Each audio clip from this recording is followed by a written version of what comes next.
Hoxe imos facer unha lancha coa cuncha dunha sepia. Tedes que ter a man unha navalla.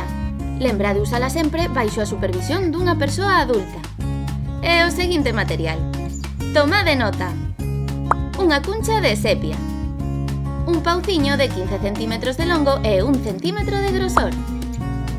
Un plástico duns 12 cm de alto e uns 8 cm de ancho, ou unha folla de castiñeiro. Tamén valen doutras árbores con follas semellantes. Comezamos! Collemos o noso pau e aguzámolo nunha das puntas coa navalla. De seguido espetámolo polo outro lado no centro da cuncha, sempre pola parte que ten a membrana para arriba. Chantamos o pau de xeito vertical e sen abanealo para os lados, xa que podería quedar frouxo e caer o mastro. Despois, dependendo do material que teñamos, podemos facerlle a vela de plástico ou coa folla de castiñeiro.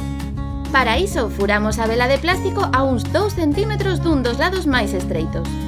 Despois, espetámola no mastro e logo volvémola a furar a outros 2 cm pola parte oposta e chantámoslo ali. Así queda xa feita a vela. Estas medidas da vela varían segundo o tamaño da sepia, obviamente. De non termos plástico a man, ou se preferimos, procuramos unha folla grande de castiñeiro, magnolio ou unha árbore semellante.